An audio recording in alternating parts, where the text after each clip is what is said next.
Okay, I think we are live. Let me share this link in Discord. What's up, everyone? Happy Friday. Thank you for spending your Friday afternoon with me. It's an honor I don't take lightly, so hopefully we can make this call nice and valuable for you guys. It's actually my mom's birthday today, funnily enough, so it's a good day. My mom's took a trip to France. I helped her get a ticket to France for her birthday, which is always her dream, to go to the south of France. So got to give her a call after this. Anyways, enough about me. I'm going to put this in the chat. We are live. Today's going to be a good call, or so I hope. Today we're going to be talking about underwriting deals, the skill of underwriting deals. And what I'm actually going to have you do, looks like I'm bleeding from my... what I'm going to have you guys do is share some deals in the chat that you want me to underwrite. I'm going to underwrite them for you guys, and we're going to use that as kind of our teaching example. So just county, APN, whatever the deal is, doesn't matter. Could be just a lead, could be a deal that you've already done, could be whatever. But I want to use something that's relevant to you guys as an example that we can break down for underwriting purposes. Now, if you don't have a deal, there's nothing to share, I'll pull a deal myself. I'll just pull it from our CRM. So either or is fine. I always say that land investing is a skill. And, you talk to some other educators, they make it seem like, oh, it's just a cakewalk. Send out, marketing and you'll get deals. But I think we all know, for anyone that's been in this business for any amount of time, that no, there's certainly skill involved. And this is one of the big skill areas, is underwriting deals.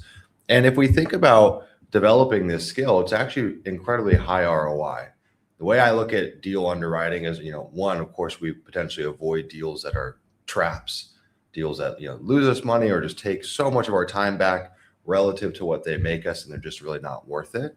I did a lot of those in the beginning. I spent years doing those kinds of deals. And if you think about any business, whether you have team members or not, doesn't matter. There's a finite amount of deals that you can humanly do, like what's humanly possible for your business. Let's say maybe one person, the most you could do is like 70 deals a year, hypothetically. So every deal that's not a banger, that's taking away from that 70, is an opportunity cost to it if it's a sour deal. I've done plenty of those. We'll talk about how to avoid those. But I think maybe one of the more interesting facts is we'll actually potentially see how to land really good deals that other people are missing because they don't know how to underwrite them. And this happens, I can't say super often, but pretty often, where other folks would look at this property and say, it's a throwaway lead, it's not good, the seller's asking for too much or whatever. And then you dig into the underwriting and say, no, there's actually margin here, right? This is zone commercial, and there's a Starbucks being built half a mile down the road, and this has got the right ingress and egress, and it's got the right utilities, and fill in the blank. So we'll talk about that here today. And really, if we were to kind of take this concept and really run with it, this is the whole premise of LIA 2.0, right? And I would say LIA in general. There's a lot of folks that teach the land investing model, but I don't think there's anyone that teaches the model from a real skill lens, which is how we go about it. I want someone to go through LIA 2.0 and pick up all of the skills that they need, teach a man to fish kind of thing forever, and then go off to the races.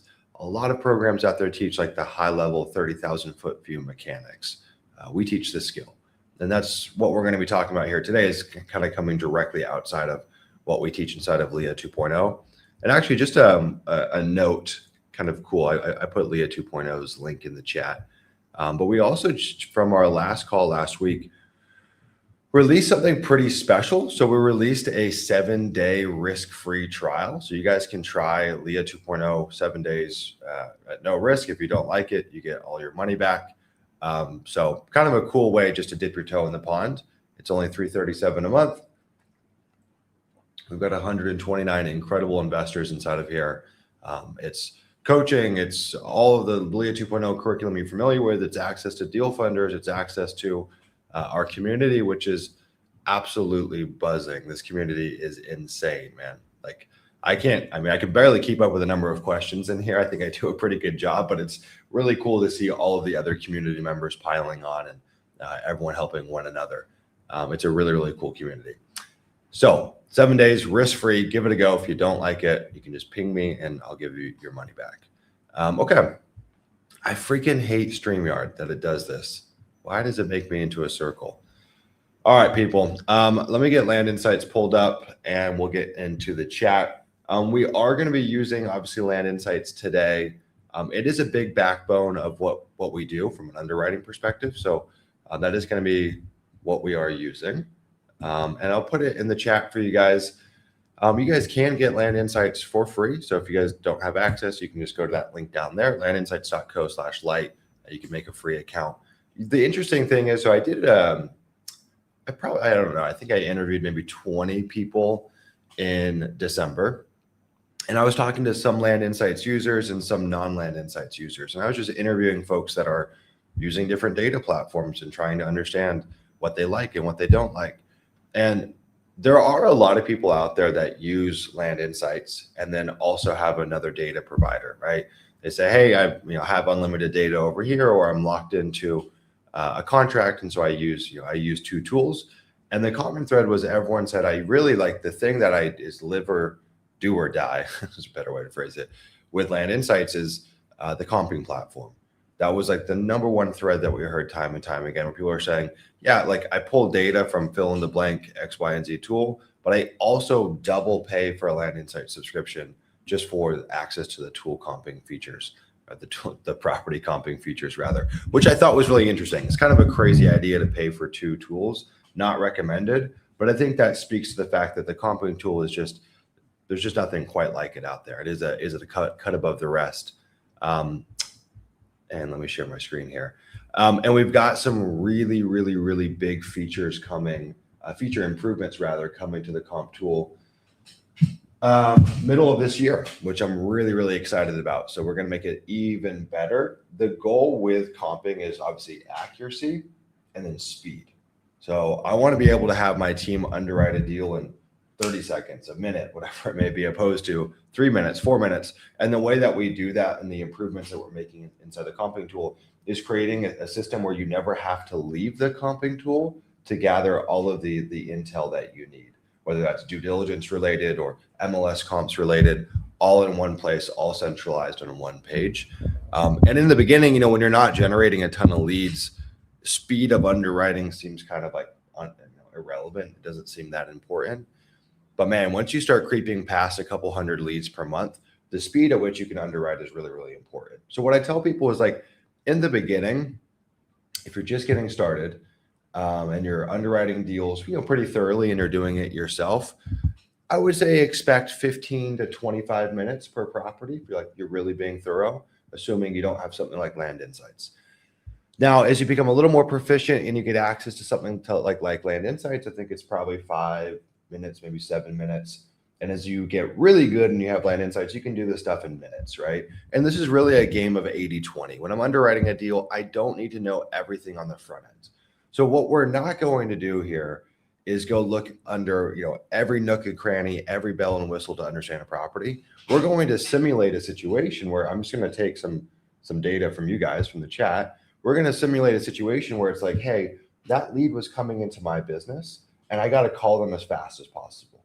So I need to look at the property first. I'm going to do a simple underwriting. I'm going to show you, I think, what matters and what doesn't matter. And then we'll imagine me picking up the phone and call them. I would rather, there's a balancing act, right? We have to keep speed to lead in mind. And that means that we have to make some concessions on underwriting. And I think this is an area where folks get tripped up on, and this is more of an acquisition problem. But they're so scared of getting on the call and being unprepared or saying the wrong thing or making the wrong offer that they just delay. And at a certain point, less information, but better speed to lead is going to be more important. So anyways, that's where we're going to be simulating here. Let me just look in the chat here real quick and see. The person that came back to me with these two, I think drastically overvalued it in the purchase agreement. Would love to know your assessment. When it's zoned conservation, but they want to develop how to price it. I mean, that's such a edge case situation, but conservation land has really no development value or potential. So that would be kind of just an immediate no. I don't know who's trying to develop it, but conservation land has value for sure, but not from a development perspective. Okay, gang. Yeah, and again, if you guys have deals you want me to underwrite, put them in the chat and we'll work through them. Okay, I'm going to use your guys' data, so hopefully you get some extra value out of it. All right, let me share my screen and we're going to get this party started. And I'm just going to walk down the list linearly. So first on the docket is Kay Walker. Okay, so Kay's got 0.99 acres in Granville County, North Carolina. Oh, please let me copy this. How do I do this? Shucks. Hold on, Kay. Sorry. I did not anticipate this being so hard to copy. You know what I might have to do, guys? I might have to pull up this comment in a separate tab. Give me 1 sec. I think I have to pull this up through YouTube because this is being silly. Boom. Apologies, guys. Hold on. Okay. I really have a bone to pick with StreamYard. Really, this tool really frustrates me.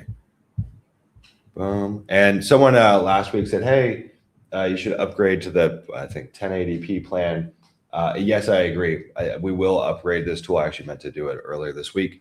But before we do, I am potentially looking at moving over to a different live streaming software. Where is...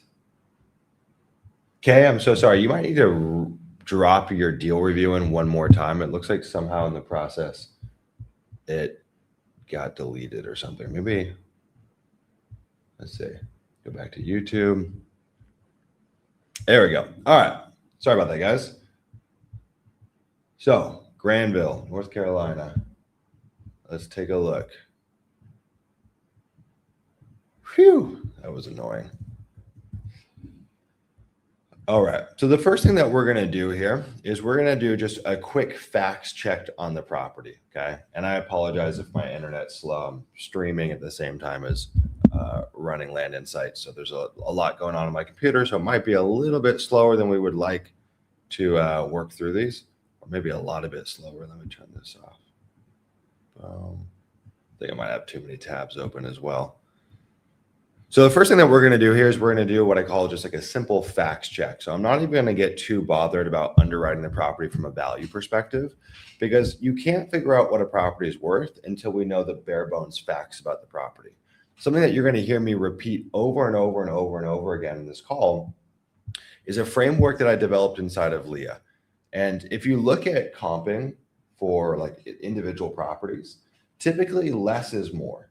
Right? If I'm going and building out offers for a whole county and I'm sending out some kind of marketing, sure, okay, give me as many comps as possible because we're dealing with medians or averages. But when it comes to underwriting one-off properties, typically less is more, right? And to make that work, we need comps that are relevant and we need nothing else. And so you need a way to kind of have a tiered-based ranking system for your comps so you know what comps are relevant and then what comps aren't. And so in most cases, I end up with 2 to maybe 5 comps to validate what a property is worth. And the way I find those 2 to 5 comps, and this is the Leah framework, is proximity. Okay, that's the most important. Proximity says that a comp on this street right here is more valuable to me than one that's, I don't know, 5 miles away, right? Because real estate's very much a local game.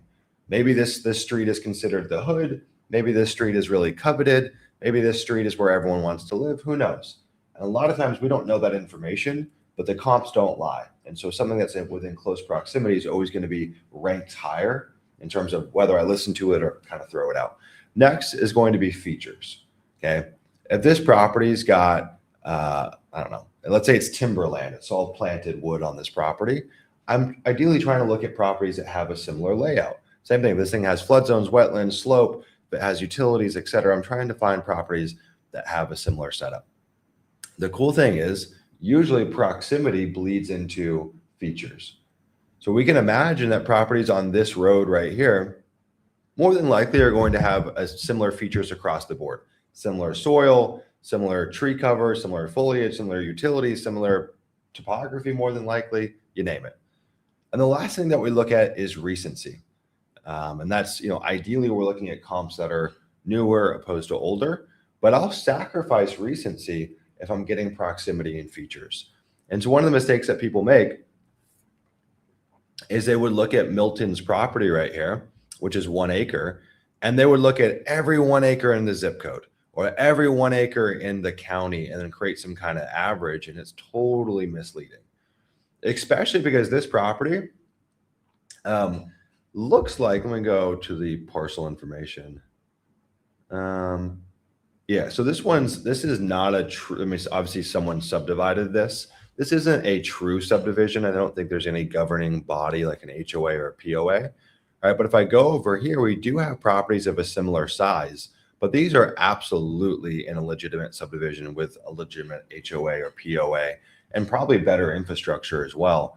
So it's not a fair comparison. Like people might say, oh, Sumner, the 1 acre, it's right across the road, but it's a apples to tomatoes comparison because this is a subdivision versus a very different kind of subdivision. So when we get into smaller properties, I find that this becomes even more sensitive to keep a close eye on proximity. For example, if Kay had a 20-acre property here, usually we can extend our search and widen it a little bit. But when we start dealing with these small properties, especially when we're surrounded by different subdivisions, we've got to be very granular. And that's going to be a problem that we run into here is there's a ton of subdivisions and they're all going to trade at probably different prices. So the first thing that I do when I use Land Insights, we added this feature recently, which I'm crazy about. I love this feature. It's called last purchase date. Okay. So typically in a data platform, you're going to overlay the property owner's name. So it'll say, Milton Burt. But instead, I overlay the last purchase price. And so these, we don't know necessarily if these were on market or off market, but I don't really care at this point just yet. This just gives me a quick snapshot of values in total for the area. Okay. Our adjacent property sold at 11.1K 6 years ago. So I always think in this business, I think risk before I think reward. So Kay, I don't know what you offered on this, but let's just say hypothetically, Kay, you offered $9,000 for this. Okay, I don't think there's any way this sells under a price from 6 years ago. So I buy at 9, I think I'm good from a break-even standpoint or a risk standpoint. Then we got to figure out what it's worth. But you got to start there. A lot of people discount the fact that yes, buying an asset sight unseen can be risky. You can make mistakes. And I've explained some of these examples before, but there's 2 categories of people that would come to us at Leah with their tail between their legs. And maybe you resonate with this. The first category of person is someone that said, nah, I got this. I'm going to send a bunch of marketing and figure it out. And then they come back 12 months later with their tail between their legs because the marketing didn't play out. That money's gone. They've got some leads in their CRM, but for the most part, that money's gone. The second category of people that come back around are folks that either bought a ton of deals or were on the precipice of buying a ton of deals. And they say, yeah, I'm going to sell these deals and then I'll join Leah. But then they come back 6 months, 12 months later, and those deals haven't sold. They're sitting on lemons. And I've talked to a handful of folks that have been 6 figures in the hole from deals that they personally funded where these deals were losers, like deals that are going to lose the money. So you do have to be careful. Absolutely. So we start with risk first, then we figure out reward. So we've got this little piece right here. This is 36K 6 years ago, 3.5 acres. Obviously it's substantially bigger. You've got this piece, which I'm guessing this is AR40. I don't know what zoning that is. It's obviously a special kind of zoning, frontage on this main road. These ones aren't too similar to us. And then for the most part, it's kind of all a bunch of gargly goop. There's not really much else to reference here, but this is interesting. Okay, 11.1K 6 years ago. So that's a good starting point. Kay, I'd be curious as well if you could put in the chat what you were going to offer on this property. I won't look at it now to jade me or to bias me, but put it in there and then we'll look at it after. Because if I'm picking it up anywhere close to 11.1K, okay, I'm sleeping easy. Now beyond that, we've got to figure out what it's worth, but that's a good starting point. So let's go look at the actual facts of the property. And I'm going to change this map. I'm going to move over to the NAIP. Okay, so this is, it's not a lovely property, to be honest. The thing that's working against you is it's so densely wooded, right? Now we can solve that, but that is a problem. This property, I'm going to venture to guess, has no curb appeal. And we'll look at the Google Maps and we'll drop a pin real quick. And I think I need to reshare my screen.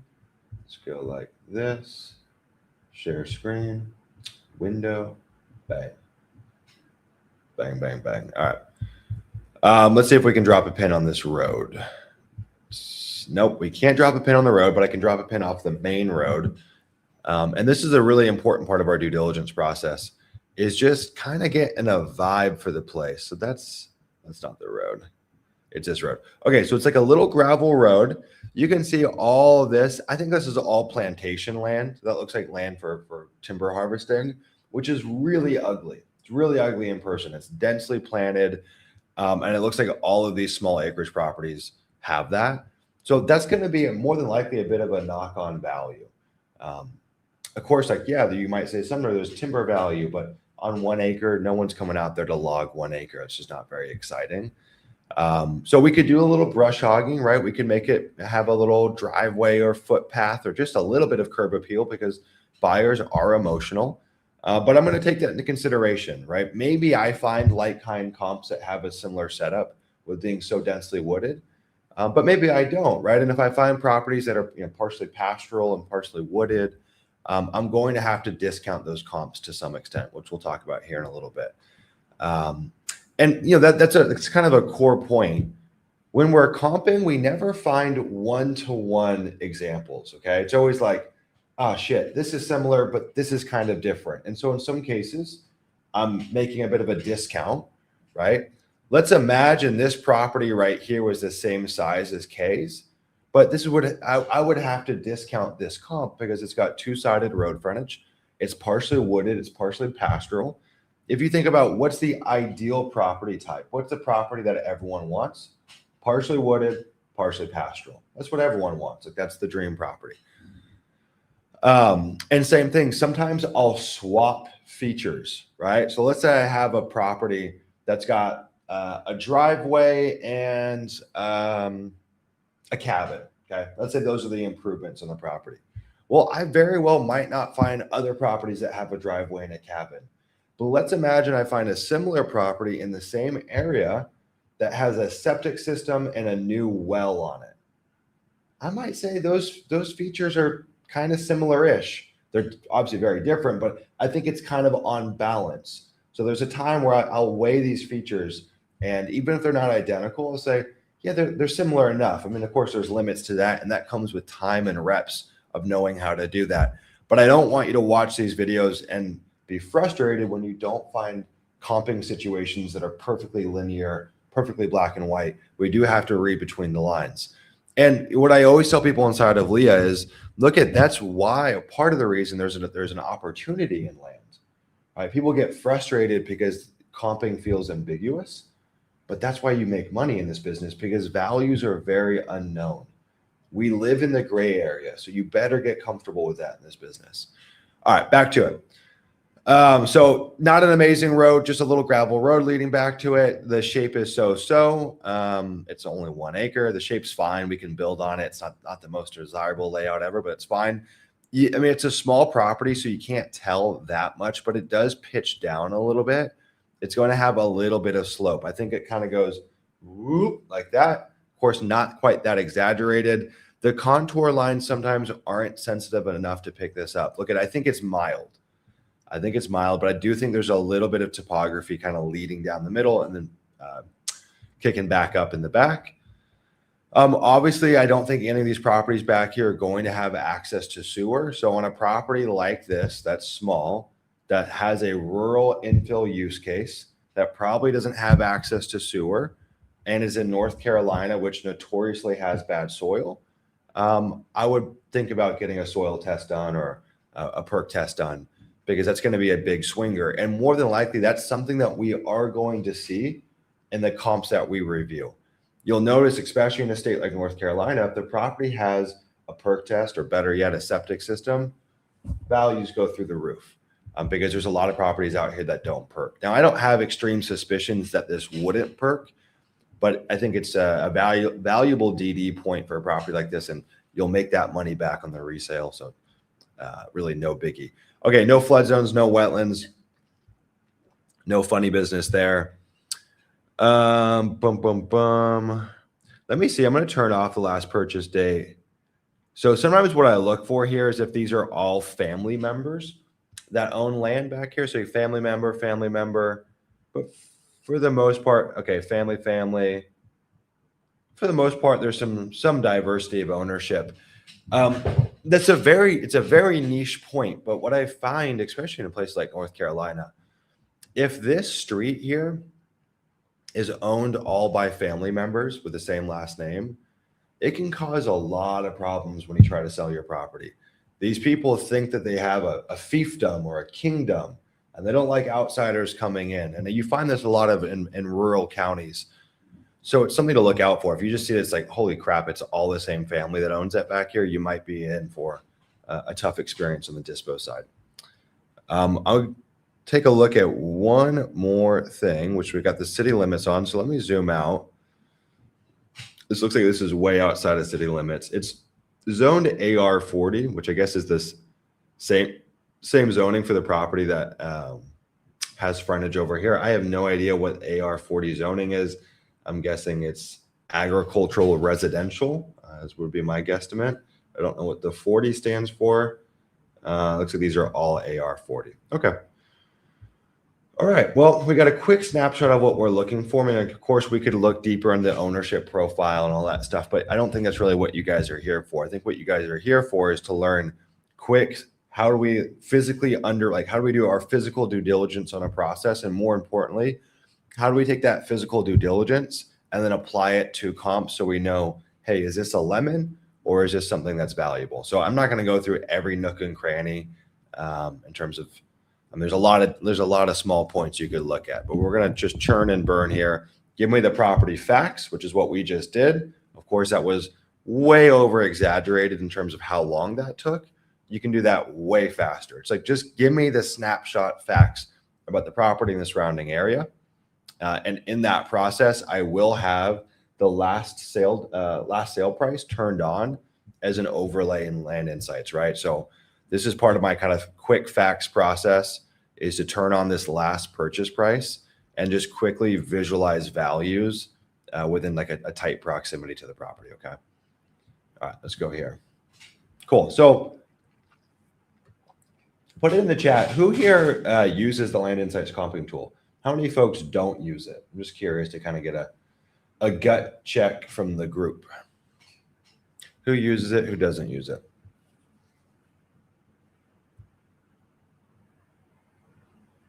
Boom, boom, boom. Put it in the chat. Francisco, what do you do if you initially comp the property with buildable land, and once under contract or listed on the MLS, you find out it does not perk? What's your next move?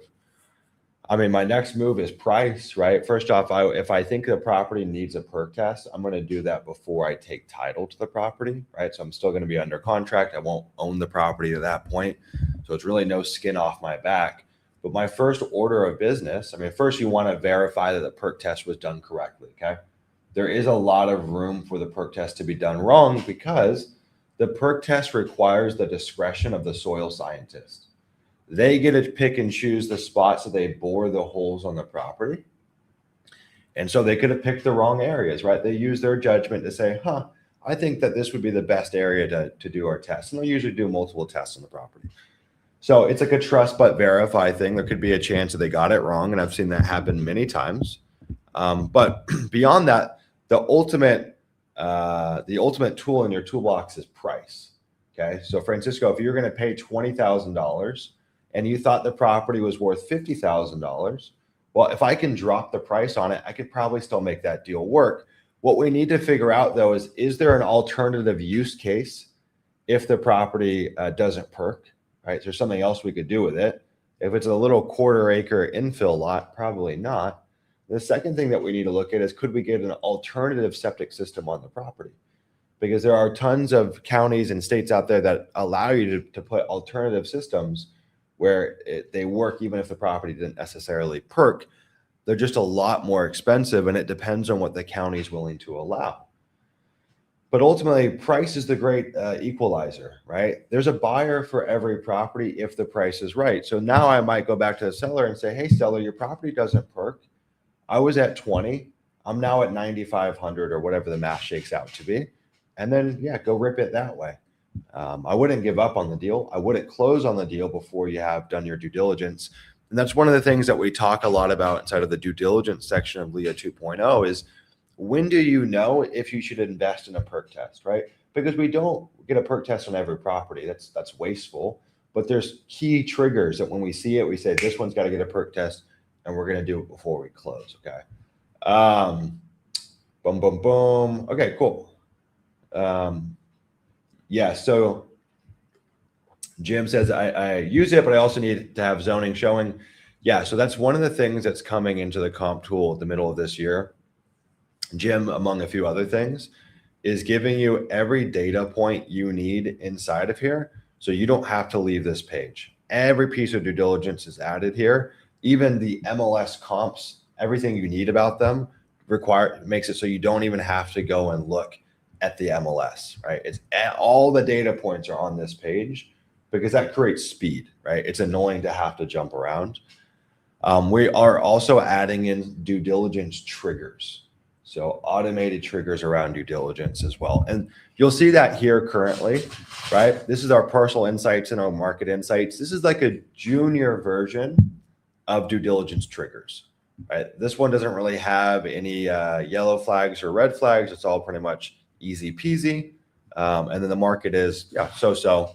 Overall infill lots. I mean, there's only 3 that have sold in the last 90 days, but whatever. It's not that big of a deal.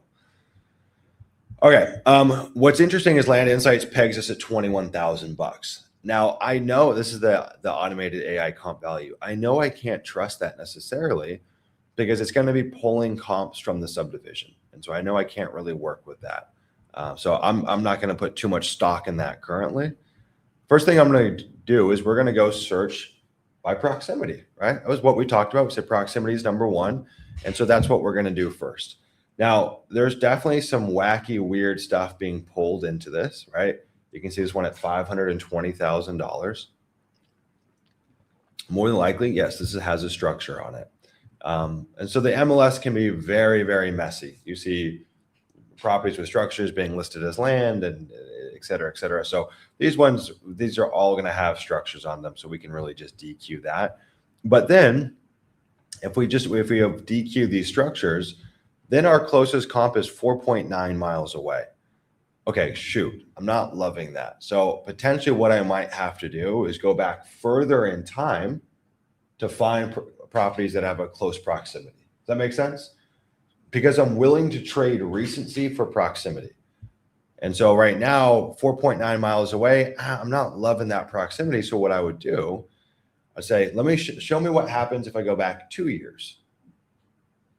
Okay, so now I traded an extra year to now see comps that are 1.96 miles away. Groovy. Now this is more up my alley. Now, one thing I look at is this property had 562 days on market. So I'm not loving this by any means, and it looks like this might have been an off-market sale as well. Boom, boom, boom.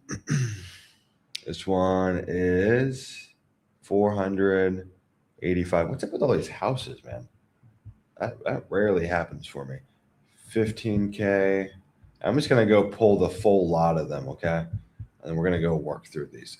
And then after that, we're going to talk about how we also use on-market active comps to figure out value. So, Kay, you did a wonderful job sharing a really weird one. I mean, this is a real stumper because the data is so bad. And that's one of the things that you do have to deal with in this business. Sometimes you just get skunked with the MLS data. It just stinks. That's kind of the situation that we're in. So this looks like it might have a manufactured home on it. Yeah, of course, that's going to be a very different ordeal. And this one is cash flow generating. The manufactured homeowner pays $425 a month. So this is, I guess to some extent, more of an investment property. This is 0.6 acres. Is sold at 70 grand. I mean, we can take a look at this, but this is going to be, again, an apples to tomato comparison. So I don't really love this comp. We looked at this one at 55. It's a weird off-market comp. This is interesting. So this is at 85 with some clear improvements, but it's close to ours. It's like 1.92 miles away. This has got a septic inspection and permits. They have a driveway and new culverts. And they obviously did some clearing on the property. Okay, cool. This is, again, I haven't gone through all of the comps yet, but my gut instinct trigger is that between this property and this property, I think we're worth about 50% of that. That's my gut instinct, right? So 85 to 70, I think we're worth 35 grand, 40 grand. Just from looking at these two comps, that's my ballpark gut estimate. Of course, that's a gut read. That comes with time of just, you start to do this and start to have a feel of like, this property has these kinds of improvements. It's within this proximity. So mine's probably at this. We'll go through the rest of the comps to see if there's any validation to that. But that's where my head's at, right? That's where my head's at. This property has enough improvements on it to be about I would say about twice as valuable as our property. But outside of the improvements, everything else about the property is pretty similar, right? Densely wooded. It's the kind of same little funky shape. It's the same size. All they did is spend whatever, 20, 30, 40 grand on improvements. So I think there's something here. The next thing I'll look at though is I'll look at the days on market. So listed at 98, price change. So went pending in a month, which is pretty good. It's pretty good. And they started at 98. They sold it at 85. Okay. Let's see if my hunch plays out to be true. This is a stupid little off-market comp at 15. This one's at 40. I don't know if this has a manufactured home on it. And this looks like this is an off-market comp. And so clearly this is why Kay was stumped on this property, because the data is terrible out here. Really bad data. And we got another off-market comp. Yikes. Okay, so what we said so far is, gut instinct, we're thinking 40. But we need more data. I can't just go off of gut instinct here. We'll go back 3 years and see if we can pull any comps that are within close proximity. So I got this guy here. It's about half a mile away. And the rest are all the same. And this is another, oh my God, this is another off-market comp. Okay. Sold at 60. I don't know anything about it, so I can't really make a relevant comparison to ours. That's why these off-market comps are just really not worth much to me. At least off-market through the MLS. Off-market through a data platform, very valuable, and we'll talk about that here in a second. But the off-market with the MLS is woefully inaccurate. It'll map the wrong properties or say things that aren't true. So these are very hard to trust through the MLS. So again, my gut reads at 40. The next thing I'll do is let's go look at some on-market comps. Now, what I know to be true is that most properties, as a blended average, if they've been up for less than 1 year, okay, they've been up for less than 12 months, I think that they'll trade at about 75% of their listed value. As a blended average. Of course, sometimes that's not true. But like all things considered, a property's been up for less than a year. It's listed at 100. I say probably trades at 75 grand. Now, of course, there's some that trade way higher and way lower. Some people get a market value offer. It's very rare. Inland, everyone starts higher than what they sell at. That's just kind of the game that we play. So I could look at these comps in proximity and maybe take a bit of a discount rate to them if they're similar comps and say, hey, I think it's going to trade at 75% of this value. One of the other problems that I'm seeing that we're running into here, though, is that a lot of these comps are, again, in subdivisions or have massive improvements on them. Why did this go? I don't know why that happened. So where I'm not finding a lot of just like rural 1 acres that are untouched, which is really throwing our math for a loop. But here's my thinking, okay? My thinking is there's a lot of subdivision lots out here, right? There's a lot of properties in subdivisions, but what do we know about people buying land? They want fewer restrictions. And so I think your property is valuable in the sense that it's not in a subdivision so long as We make some subtle improvements. I think that this is actually a property we're spending money to get a perk test, spending money to brush hog a driveway is totally worth it. Now, at that point, maybe this deal is worth 60, 65, 70. And there's clearly demand for buildable rural infill lots. And I think there's even more demand for stuff that's unrestricted. There's just no supply of it listed. So I actually think that this is a really interesting situation where I would say, I think it's worth making some subtle improvements to this. There's certainly demand for it. So yeah, I mean, all of these are junk. We start to get so far away from our property. This is 5 miles away. Don't know why that one won't open. Okay. So what I'm going to do next here, I'm just going to do one more thing. We thought, hey, as is 40. Let me go and scooch around, and we're just going to have to go look at properties of a similar size that are not in a subdivision. So I'm looking for unrestricted land, and I'm literally just going to quickly scooch around on this map and see if we can find anything somewhat similar. Again, we don't know if it's sold on the open market or anything like that, but I'm trying to get a baseline. Like if I could find a 1 acre unrestricted that sold a year ago, 2 years ago, it was, off market, doesn't show on the MLS, that would really help my case. The other thing is that there's just not a lot of vacant land over here. I mean, most things are built on. It's not looking good for me, guys. I don't know if I'm going to find any 1 acre that's not in a subdivision. Huh. Yeah, this was stupendously tricky for such a small property. All right, that's not going to work. So what else do we have at our disposal? Well, let's go back and look at this one here. Oops, where is it? Let's go back and look at this one, which is sold at 85. So this is 3 miles away. I think that this is our best comp. Let's go map it. So let's see where it is on the map. So Shunk, it's over yonder. It's pretty far. Pretty far. But I really think that this is our best comp here. Now, if we look at Kay's property and we think about, okay, it's physically a very similar property, all things considered. And we think about making some of these improvements, I actually think maybe we don't get 85. We're probably not going to clear in like a legitimate driveway like this. But what does this have? Okay, this has got partially cleared, electric and water. So that's one thing, Kay, we would want to verify. I'm almost certain that there's municipal water back here, but we would want to verify that. This has got, it says septic utilities. It just, all they have is permits and a septic, like a perk test. So I don't think they actually put a septic system on it. And they did this little circular driveway. Again, we're not going to put a circular driveway on it. It's not like this driveway is super, super nice, but I think that we can get somewhat close to these numbers with a whole lot less cost, assuming it perks, assuming we have water. So in that case, I would underwrite this thing probably at 65, 70 improved. My oh shit fire sale number with no improvements would be 35 to 40. Okay. Now, again, some of that is like you play the game long enough, you do develop a land sixth sense.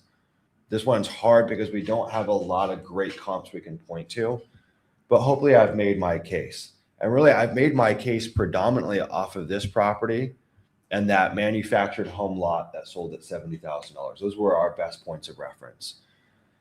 Okay, put it in the chat if you think I was close. Do you think I was close to your expectations? I'd be curious to know if we looked at it from a similar perspective. While we do that, be right back. Okay, put it in the chat, and anyone else, put some deals in the chat so I can review them. Could be leads, could be deals you've already done, deals you're about to do. Use my time, right? I'm here. I'm happy to underwrite deals for you for free. So use the time. I'll be right back, guys.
All right. Let's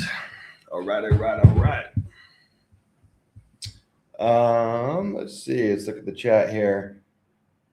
Let's see. Yeah, great teaching moment. Blah blah blah. Okay, was I close to your estimate? Boom, boom, boom. Guys, put some deals in the chat. We got Leah put a deal in the chat. Boom, boom, boom. I think we had one more from earlier. Let me pull up the YouTube, see if I can find it. I think was it DJ Destroyer? DJ Destroyer, I got one for you that was brought to me this week. Okay, Pecos County, Texas. Guys, while we get this pulled up again, put some APNs and counties in the chat, and we'll go through them here together. And do yourself a favor, get your butt in this room. Again, if you're not doing $250,000 a year in your land business and you want to do $250,000 a year in your land business, you owe it to yourself to get inside of Leah 2.0. And we've added a 7-day risk-free money-back guarantee. If you join it and you don't like it, just tell us before 7 days. No problem. Cancel anytime.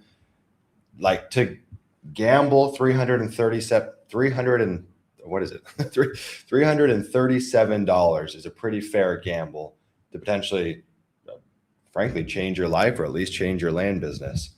It's a pretty insane arbitrage in my opinion. So you owe it to yourself to take a stab at it. And I feel very, very, very confident that you will love it and probably, honestly, never want to leave. And that's kind of the bet that I'm taking, because within 7 days of joining Leah 2.0, you do get access to a lot of information. So technically, yes, you could scam us, right? You could join it, you could gobble up information, and then on the 6th day say, hey, I'm out of here. And that's a risk I'm willing to take because I think the vast majority of people are going to love it and they're going to stick around. So that's my hunch. I do not, DJ Destroyer, this APN is not pulling up for me. Pecos County, Texas, I'm not getting anything on this. So maybe you can give me the coordinates. That might be easier. Let's see what, I saw another question in the chat. Let's pull it up. Boom, boom, boom. I think it was from Leah.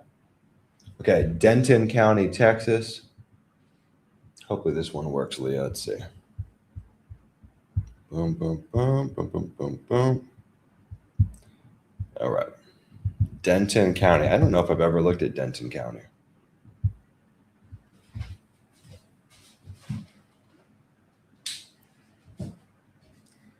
Boom, boom, boom, boom. All right. What are you guys getting up to this weekend? Anyone doing anything interesting? Who here is working this weekend? Anyone working in their land business, grinding it out? Let me know in the chat. Tomorrow, I'm going to go hike a mountain called Mount Batukaru here in Bali. I love hiking, and honestly, that's one thing that I don't love about living here is there's not as much hiking as I'm used to back in America or California.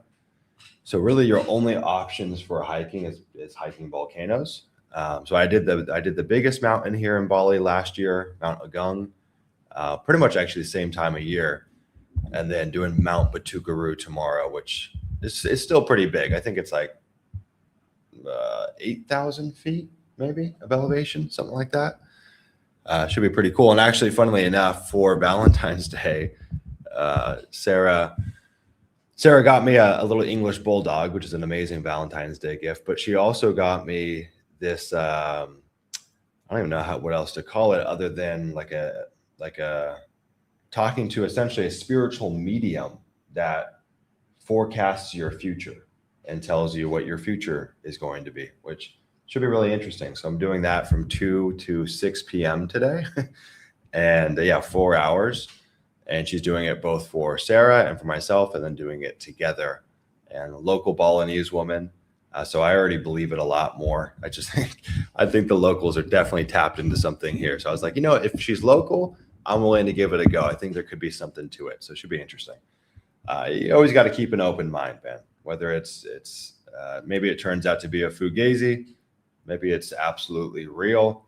But I'm going to keep an open mind and give it a go. Okay, so Leah's got this little infill lot here in Denton County. So properties and subdivisions are incredibly easy to underwrite because you have a built-in constraint. And the constraint is we can't look at comps outside of the subdivision, right? So that's a really easy constraint because that means all you got to do is find vacant land in the subdivision because anything outside of it's going to be way too different. Now, we've got a couple things to think about. Of course, property with the water frontage is more valuable. And arguably, even property that's closer to the water, like yours, versus something back here, is probably going to be more valuable as well. So we need to take that in consideration. The other thing is that some subdivisions have what are called throwaway lots, right? They go and subdivide 100 lots.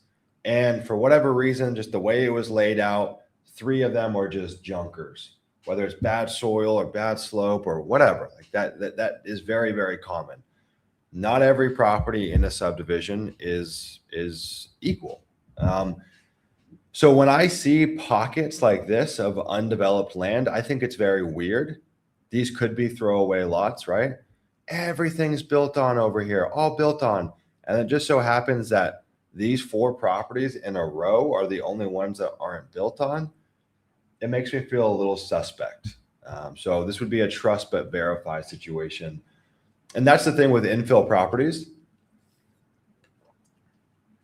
The razor, the more like the razor's edge for being right versus wrong is very slim from a due diligence perspective. So if we find out that this property isn't buildable, it's going to be worth, I don't know, 50% less, 75% less if it's just an unbuildable lot in a subdivision.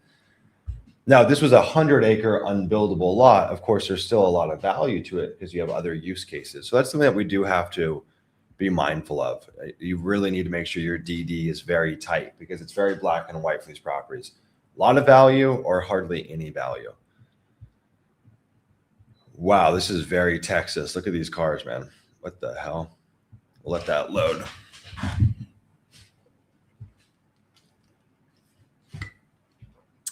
What is that? Iron Cross, veteran owned. Interesting. Okay, so it actually looks like this is your lot. So this is actually really interesting because when we looked here, it looks like, hey, these aren't built on yet, right? And maybe we can change the map layer and see. But when we drop a pin, bang, we can see that no, people actually did start building on these. That's a great sign. So your property is going to be one of the last. And all of these people started building right here. This is an incredible situation to be in. Incredible.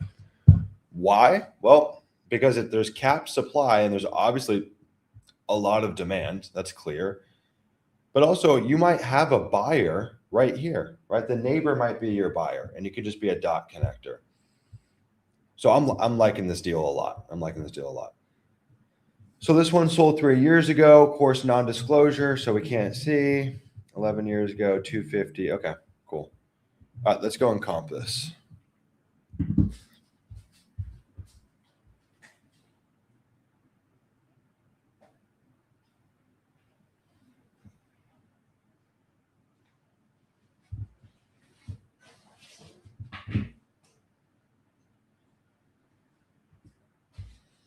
All right. So this isn't an HOA.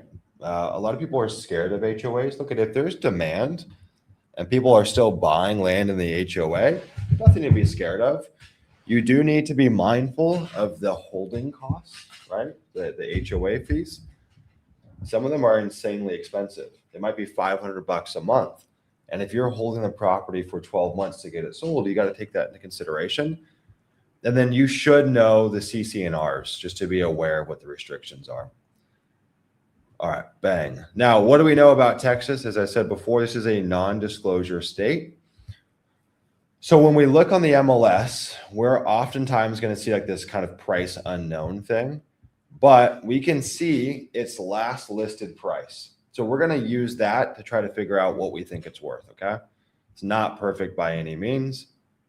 This looks like is this the same subdivision? This looks way different. Is that right?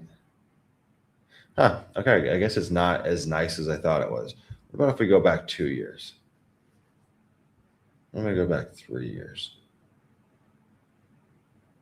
No, doesn't really change. We'll go back 1 year and we'll just rattle through these comps here, okay? And I'll show you guys how we underwrite in non-disclosure states. Because a lot of people think, oh, it's not possible. It's so tricky. It's really not. It's not too difficult. Okay. So these are all like 2 miles or less in terms of how far they are from our property.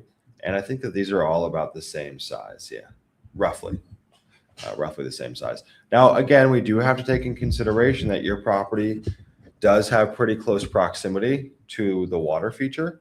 So that is a point of value for sure. I don't know how much value, but it does add a little bit of value. Now, these are features I don't really like to overemphasize the value on. I like to underwrite it like a regular piece of land and then just let it sell super quickly, because this is just going to be like a disposition sell through benefit, not something I'm going to try to get a ton of price out of. If we go here,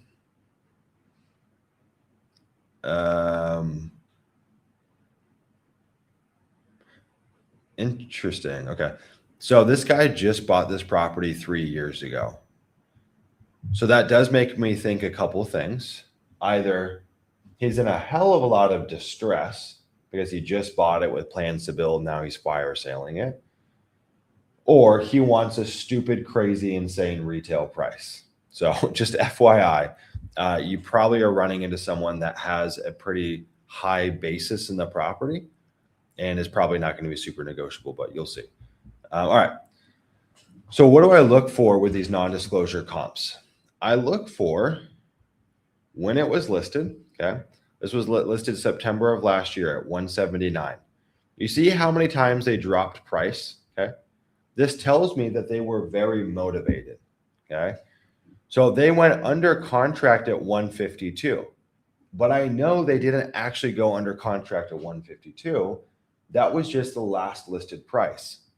You can see here that they were walking themselves down. Price drop, price drop, price drop, price drop. So a smart buyer or a smart agent sees this and says, you know what, let's shoot an offer to them at 130 and see what they say. And more than likely, 130 is what I think this got contracted at. Okay. So it's pretty much never going to be at this price. The only situation where that might be true is if it's listed and then 1 day later they get an offer. Okay, they probably sold it at full market value or their full list price, but it's very rare. And even that's not a guarantee, of course, but your property is bigger than all of these, FYI, too. So that is worth considering. 109, 109. So again, this one here, this one under contract in 1 day. So more than likely, this actually probably sold at about 109. Okay. Just taking notes over here. This is the adjacent corner lot. So we already looked at that. Okay, this is the same listing. What the hell? This is the same listing too. And let me guess, that's the same listing. What in the tarnations?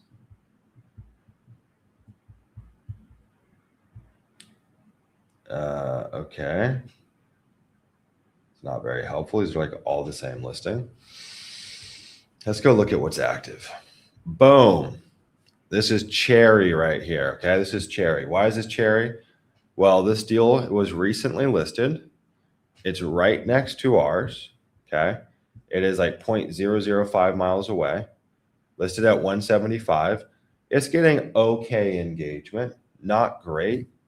This thing probably sells at like 150, 140 is what I'm going to peg it at. It's got a decent views to save ratio. It's not crazy, but it's decent. And then this one sold before, allegedly, in 2022 at 115. So this is right next to ours. And this one's 3/4 of a mile away. Now, again, our property is, what is that, like 10,000 square feet, something like that. This one's price cut. Why is everyone listing the same photos? the heck is going on? This one's got terrible engagement. Okay, so looking at the facts here, I think we're looking at about 130, 150 is probably where I would peg this at. So yeah, 130, 150. That's where I would hang my hat on this one. So is there anything else interesting here? Not really. This one's 3 miles away. It's off market now. If this is starting to make sense to you guys, right? If this process is starting to click, and I hope it is, drop a little thumbs up on this video for my mom's birthday. Okay, my mom's birthday today. The least you could do for my mother is just drop a little thumbs up on the video. It goes a long way. Okay, let's look at the chat. Let's look at the chat here.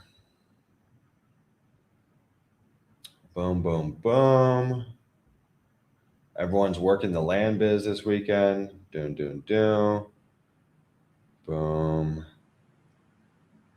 Okay, always working. Can we watch the recording later? Yes, guys, this is on YouTube. So these recordings stay on YouTube. All right, we got a couple more deals we'll look at. Building a porch side job to get some money to put in the land business. Hell yeah, Cody. Hell yeah. Hell yeah, man. I don't think enough people think like that, unfortunately. If you're starting on a tiny budget in this business, it's very hard to turn $1,000 into $10,000 in this business, right? There's kind of a threshold of how much money you need to get started. So my recommendation is if you have a small budget, work on the education, like work on that side, and pick up some side jobs to save up some money, right? I think you realistically need a bare minimum of $5,000, and even that's aggressive. Ideally, you're over 10 grand to start this business. But if you're on a really small budget, just work on the education and go and do some side jobs to save up money. A lot of people kind of act like, well, I only have this budget, so I'm stuck at that. It's like, dude, go work nights, weekends, whatever, and go get some side cash. You can literally, like anyone could literally go to garage sales. I know this because I did this for years in college. You can go to garage sales, okay? Friday, Saturday, Sunday, or just Saturday and Sunday. Bring your phone with you and go and find little valuable things at that garage sale. Anyone can make $1,000 in a weekend. We then sell those things on eBay and Amazon FBA. And you'll probably allocate like $100. You'll pick up books, video games, CDs, electronics, I mean, well, you name it. And you can literally look up on your phone what they're worth. Just be like, okay, cool. This old Walkman player is worth $95. Okay, validate that it works, buy it for $5, and you're off to the races. I mean, I did that for years. You can easily make $1,000 in a weekend. Now, you're not going to make that money immediately. It'll take you a couple of weeks for it to sell through, but anyone can do that. So anyways, good on you, Cody. Mark says, lake access privileges. Yeah, that would be something for you to verify, Leah, if this has lake access. Yes, DJ Destroyer, use that water to speed up your STR. Exactly. Matt, I can't watch now. I'll be watching this full video later. Just wanted to drop in and say love you. Love you too, buddy. Thank you for stopping by. Okay, here's the GPS coordinates. So what would your first offer be? Leah's asking, right? We think that this is worth 130 to 150. Well, Leah, we always make a range offer to start. I would probably be something like 60,000 to 80 some odd $1,000 is my initial range offer on the phone. Higher end of that range would be a double close offer. Lower end would be a cash offer. That's probably where I would hang out for my initial offer, at least. Thumbs up for the mom. Thank you. What was the Amazon site, Jim says? Yeah, it's Amazon FBA, Jim. I'll just show you guys real quick. I did this for years, and this was the first business that changed my life. Now, I literally quit college to run this business. So I was running it at a pretty large scale. Why would it not let me search? What the heck? I don't know why it's not working, but let's try one more time. Hold on. Amazon FBA. So Jim, FBA is fulfillment by Amazon. So you go here, you become an Amazon seller. And what that means is you go and ship your products into the Amazon warehouse, and then they sell it for you through through the Amazon warehouses. So they sell it with prime shipping. And you're going to usually sell these things as used products. And when you sign up for Amazon FBA, you get this Amazon FBA app where you can scan barcodes or you can take a picture of a thing and it'll literally tell you what it's worth. And then you just buy it at garage sales or Goodwill or whatever. And I was doing like $20,000 to $40,000 a month running this business in revenue, not in profit, in revenue. But I was like 19 years old, and I quit college after a year to go all in on this business. And I was primarily doing books, but I sold other things as well. There's a really, really, really strong market for used vintage electronics. Old Walkmans, old CD players, things like that trade at crazy prices. And they're really easy to buy super cheap at Goodwill or a garage sale or an estate sale. So that was mainly what I cut my teeth on, was books and like old vintage electronics, ironically. But you could easily make six figures a year running this business, easily. And I personally knew people in this industry that were doing seven figures a year. And honestly, a lot of what I learned in this business is so applicable to the land business, right? Because it's all a game of arbitrage. Buy low in some marketplace here and sell high in some other marketplace here. And that was essentially the business. And what I started doing as well is I started to realize that there was an arbitrage even on Amazon. So in a lot of cases, there's mispricings on Amazon, where a $50 textbook would accidentally be mispriced at $10. I buy it from Amazon, go and relist it on Amazon. And that happens tens of thousands of times per day. I mean, there's so much opportunity to just arbitrage through Amazon, or arbitrage from eBay. And you'll recognize that eBay has different prices than Amazon. Buy there, sell on Amazon. And so again, it's the same exact premise of what we do in the land business. It's a really cool industry. Mark says, what vintage electronics? I mean, really anything, Mark, anything that's from the 90s, early 2000s, as long as it works. There's like a weird, I don't know, collector culture for that stuff. And they usually trade at pretty good margins. Okay, let's look at DJ Destroyer's deal here. So we got the coordinates. Hopefully this works. Let's go see.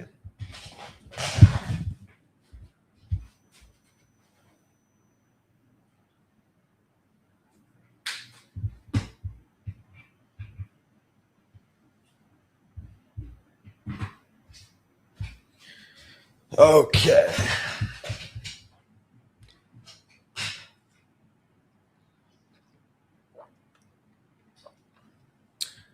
Okay, well, I can pretty much tell you immediately these are absolute junk lots, in my opinion. So I know you said there's two, maybe it's these two.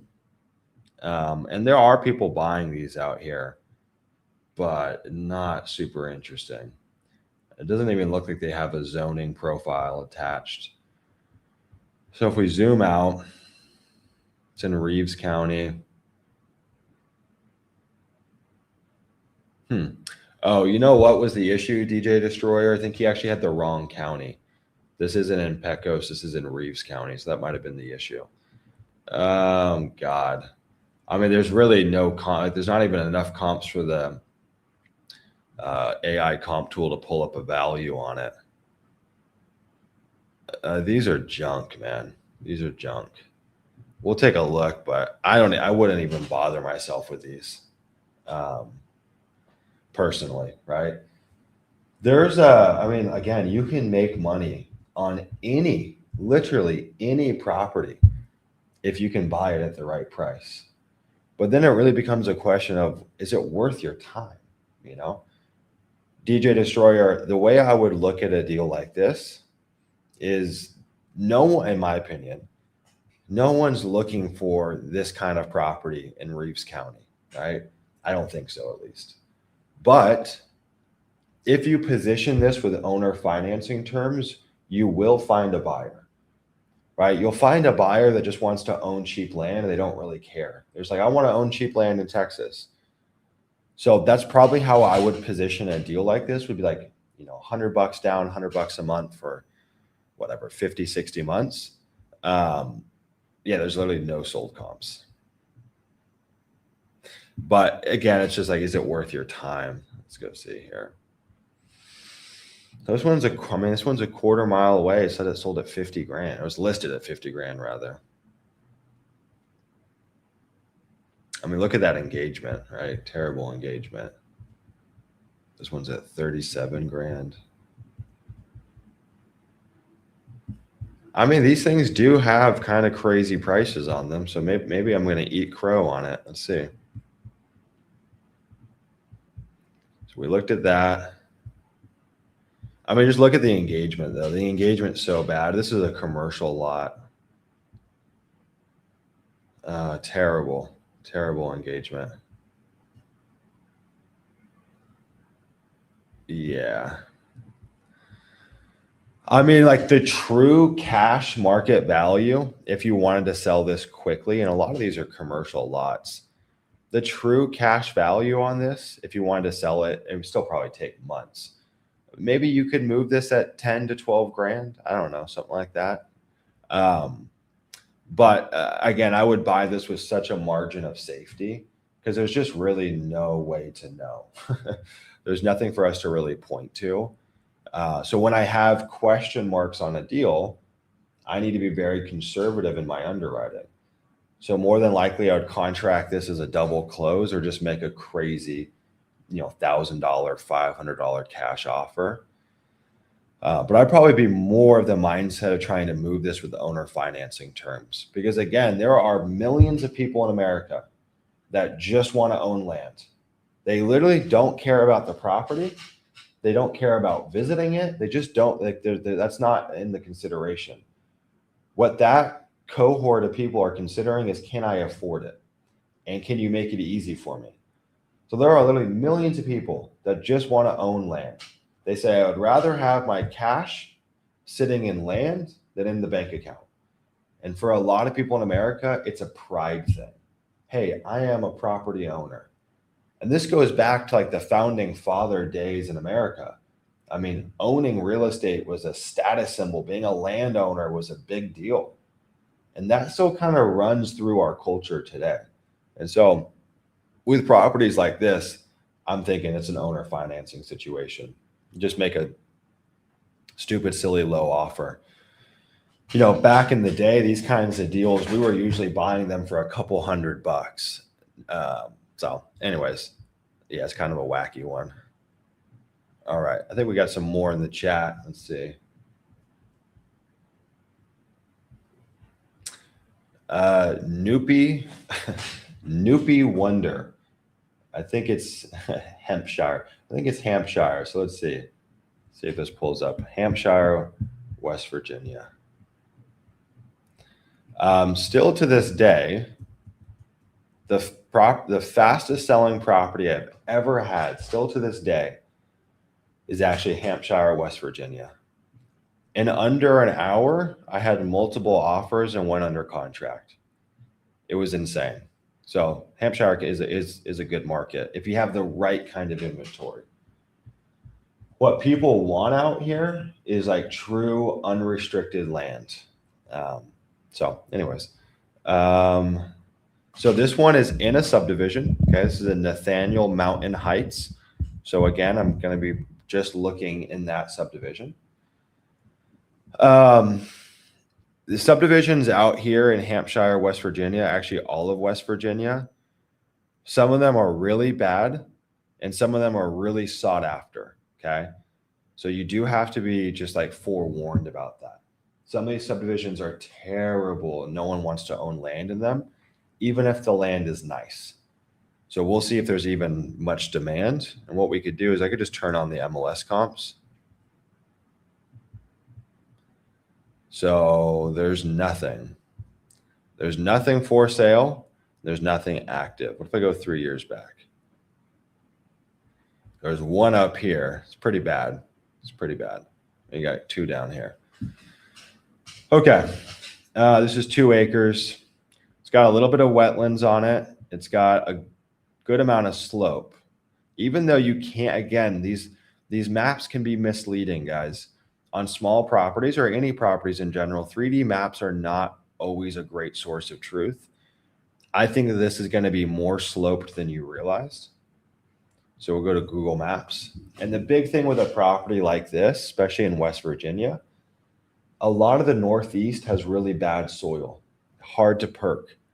So this property is going to be a big swing in value if it perks versus if it doesn't perk. Now this has got, I can't drop a pin. This has got slope and it's got a little bit of wetlands and it's a small property. So will it perk is going to be the big question. Okay.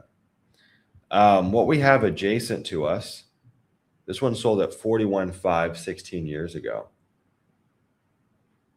That's interesting. It's 50% larger. You've got this one 6 years ago at 6.5K. A little worse than our property with the slope and the wetlands. I think we're a little nicer. This one, 4.5 grand. They bought both of these for 4.5 grand. This one's at 38 15 years ago. So you can see prices are all over the map. This one sold at $1,000, $1,200. It's all over the place. Let's go look at these comps. 22 grand. Is this the same? Is this the same? That's the same comp, I think. And these are all in the same subdivision. These ones are not over here, so we won't look at those. So 22 grand. It's got some slope.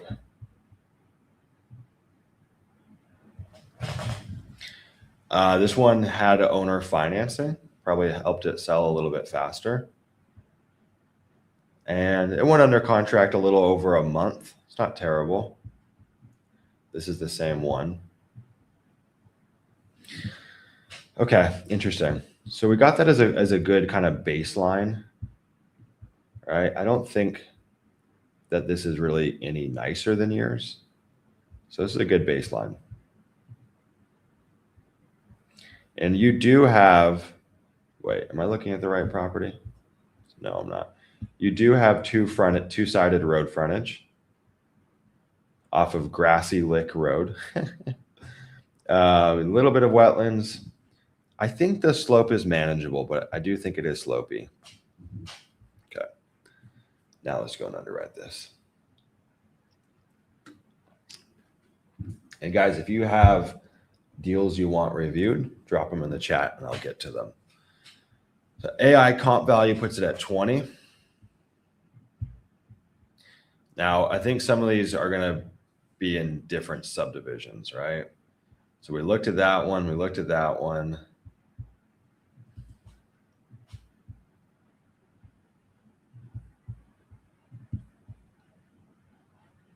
I think we might run into some trouble here.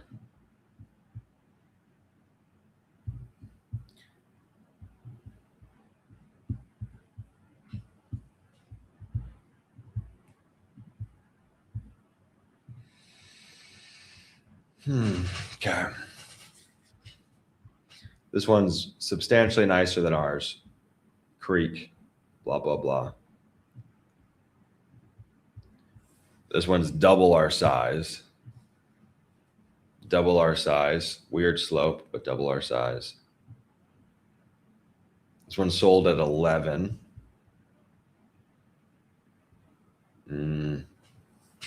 Okay.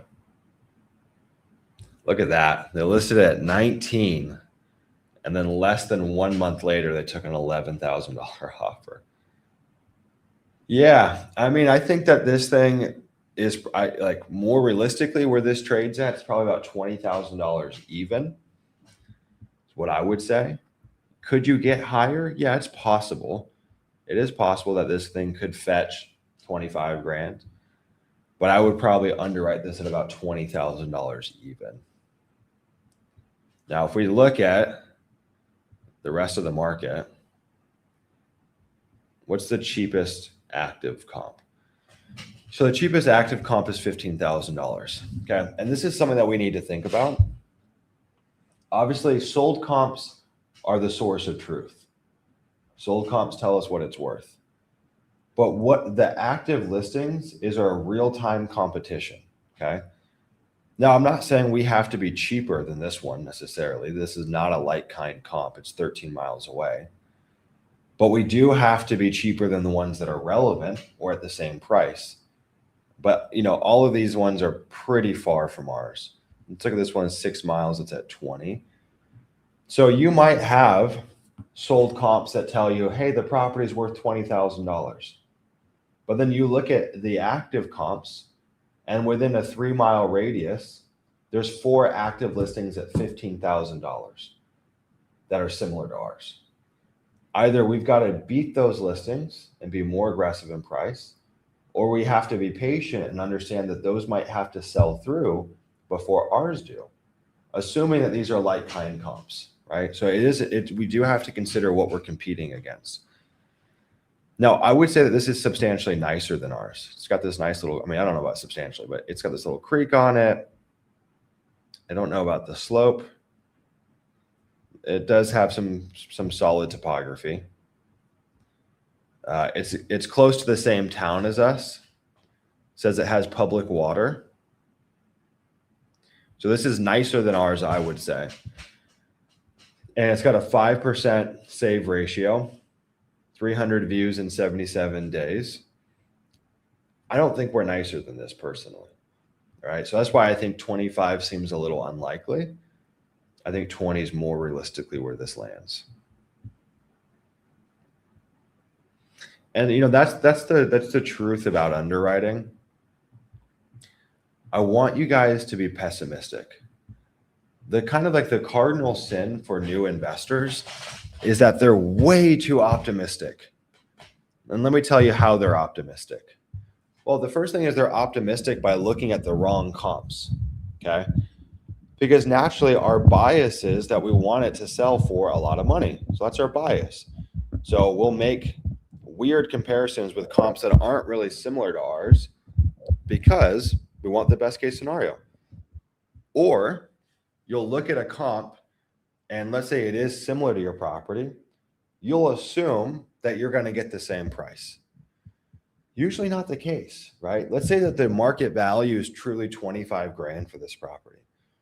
The thing is, if you want to sell land quickly, you've got to be passing off some kind of discount to the next party. That's just God's honest truth, man. Land is an illiquid asset. It doesn't tend to sell very quickly. So if you want to sell in under 90 days or whatever it may be, it's got to be a good deal for the next person, right? So a lot of people will let's say they look at the right comps, they find comps that are similar. They just assume I'm going to get the same price. Once you sell enough land, you realize that's probably not the case. And then you look at the days on market for those properties and they took 6 months. Well, if you don't want to wait 6 months, you're going to have to list it lower. Now, the exception to this is if it's a very strong market. And if these deals are selling in a matter of weeks or days, okay, you probably will get that price. That's probably going to be true. But you've got to be conservative in your underwriting. Guys, put some questions in the chat. Questions in the chat. I'll go through them with you guys. Put a deal in the chat. I'm happy to go through it. Maybe I'll take questions out of the Leah community. Let's go through them. We'll use Leah as kind of a benchmark. But again, if you guys have questions, put them in the chat. So Cheryl, inside of Leah 2.0 says manually scrubbing lists. When manually scrubbing a list, besides the obvious of totally strange shapes, too much wetlands, very small road frontage, extreme slopes, what should we be looking for or scrubbing out? Is there a module and SOP on this? Okay. So if we're talking about manual scrubbing, so Cheryl is saying, hey, I'm using the AI scrubbing and Land Insights. but maybe she wants to do some additional manual scrubbing on top of it. Cheryl, you pretty much hit on all the main points for manual scrubbing, right? Very odd shapes, right? I mean, too much wetlands, all that stuff, that's going to be pulled through the AI scrubs. So wetlands and slope, you don't really have to worry about it. It's really, you're going to have odd shaped properties. You're going to have properties with weird access.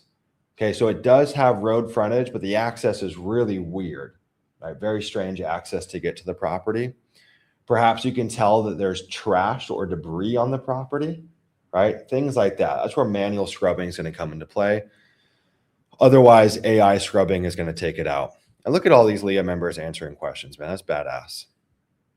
Also, inside of Leah 2.0, guys, we just dropped our new AI prompt library, okay? So everyone that's inside of Leah 2.0, you guys can go and get our AI prompt library with all of the AI prompts that we use in our business for doing deals, underwriting deals, due diligence. So you guys can go find that inside of here, okay? Kay says, popular question, how many mailers to a deal? I just answered this in another Discord. Kind of went down a rabbit hole, but I thought it was good info. And I know it's a popular question. So let's see.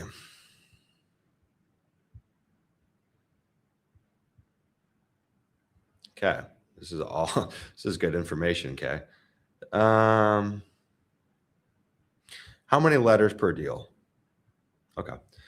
I think, of course, it assumes what kind of deals you're going after. Let's imagine you're going after Leah style deals, right? It's what we call mid-market flips. If you're going after those kinds of deals, and we're going to assume that you're sending out the right offers, we're going to assume that you've got good letter copy, good letter design, good envelope design, and most importantly, you've got a strong acquisition process, right? You're following the process that we teach inside of Leah. Again, a lot of people put so much emphasis on the marketing side and not enough emphasis on the acquisition side. And so when it comes to getting a higher number of deals per letters, I think actually the best lever for most investors is refining their acquisition process. That's where most people are falling short. And so the difference of doing one deal for 2,000 letters versus 4,000 letters in a lot of cases is your acquisition process. But what I see as typical in this business nowadays, and these will be conservative numbers, is something like 2,500 letters to 4,000 letters, assuming that you're doing deals that net you, $20,000 or more. Now, we do have outliers. Inside of Leah, there's people that are getting one deal per 1,500 letters or 1,100 letters or whatever. So there definitely is ways to get those numbers down. But I think for most people, you should budget conservatively about $2,000 in marketing cost for direct mail to get one deal, okay? Following the Leah deal model. Can you make it more efficient? Yes. But I think that's a safe budget. So we make, let's call it on average 20 grand for a deal, spend about $2,000 in marketing, and that should ballpark get you to where you need to be. And there, you definitely can improve that, but that's what I see as typical. Now, you have to remember a couple of things. That doesn't mean that you just spend $2,000 on marketing and are guaranteed a deal. Okay, you need a sample size for that to come true that's large enough. Also, in the beginning, we have to assume that you're sending the worst marketing and have the worst acquisition process that you will ever have. So maybe for your first few mailers, it's more like $4,000 per deal. Okay, that's how the cookie crumbles, but those numbers will get better. But even if you spend $4,000 to make $20,000, it's not terrible by most business standards. That's pretty good. It's not great for this business, but it's decent. So even if you do a lot of things wrong, assuming you got just the base foundation, you're still going to be profitable. And then over time, you become more and more profitable. The other thing with direct mail is it takes, in my experience, 1 year to fully realize the fruits of your marketing. Okay. So if you send a mailer and you judge it 30 days later or 90 days later or 6 months later, you haven't seen the fully weighted effect. So it does take time to see those numbers come true.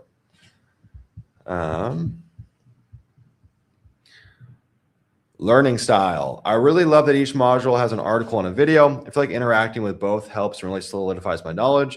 I've been reading the article and then watching the video. Yeah, so every module inside of Leah has a written article that coincides with it.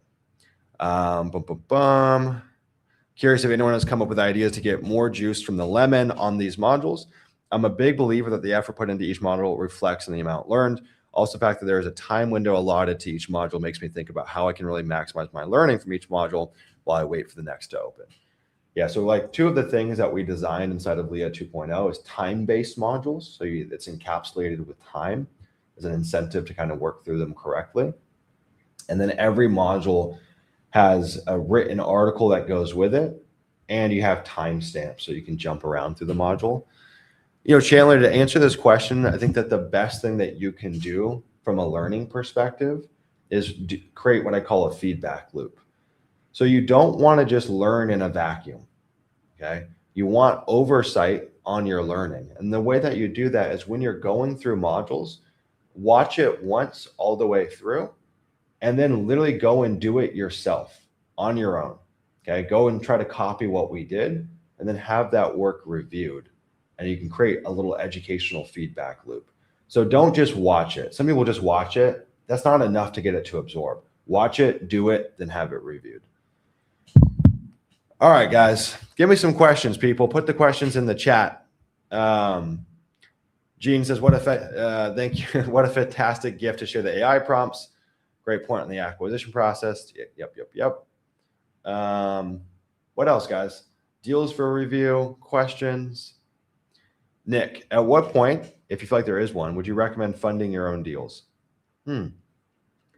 Well, yeah, there certainly is a point, Nick, where I think it makes sense. We fund 99% of all of our own deals in our own business. There's definitely some edge case exceptions where we don't, but I think that first you should build this business as a way to get cash flow. Okay. This business should make you rich, but not necessarily wealthy.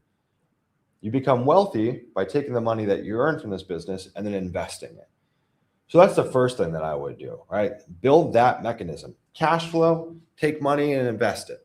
Now you could put it into index funds, which is what I do. I just dollar cost average into index funds every single week. And it's just a set amount that comes out of my account. You could invest in rental properties or things along those lines. So I think you do want some diversification, and you want to make sure that you're taking this money and then also putting it elsewhere so it can work with you. All right. I don't want all my money tied up in land. I want some diversification, and I want ways for my money to go work for me. So that's the first thing. That's what everyone should be working towards. Don't just do deals forever. Do deals, get cash flow, and invest that cash flow.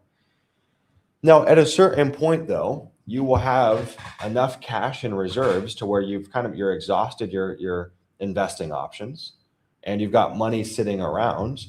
You would need a couple $100,000, in my opinion, sitting around, to where then I would say, yeah, start investing that into your deals, because that's an easy way to add an extra, 20% to your bottom line, because you're not giving up that cost of capital anymore. Now, what I would say too, Nick, is you wouldn't start by self-funding all of your deals. Start by self-funding your best deals, okay?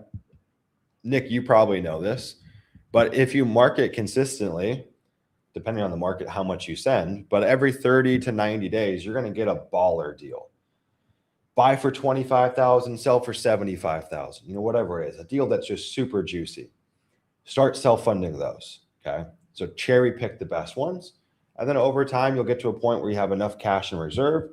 You've got your investment mechanism working outside of your land business, and then you're putting money into your own deals.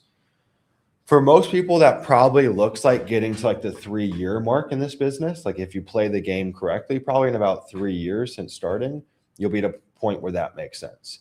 But even sooner than that, you can start self-funding your own deals, but just cherry pick the best ones. Nick, I see that you put deal review in the comments, but do you actually have a deal for me to review?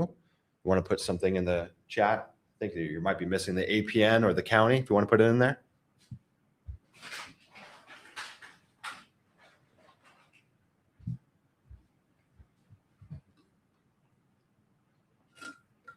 So one thing too, I'll use Nick as an example.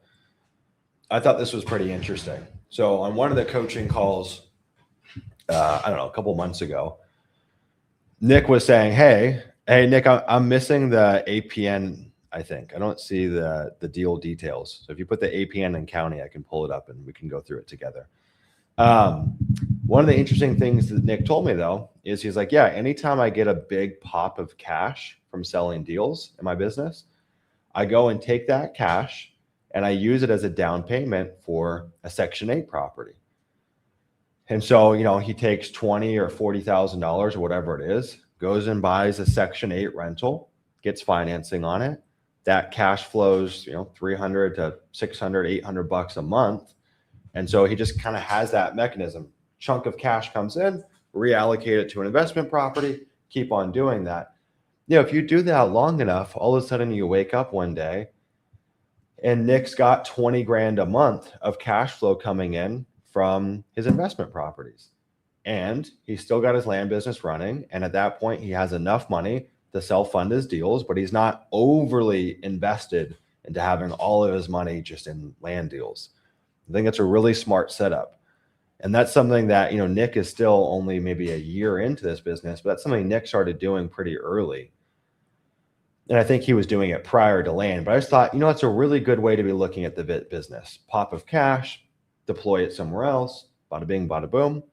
I would say that my favorite investment strategy for pretty much every single person, and I would hope that every person on this call is either doing this or will do this once you start making enough money. You should have as a pillar in your investing, you should have dollar cost averaging into index funds. It is the easiest, simplest investment. You're betting on the strength of the US.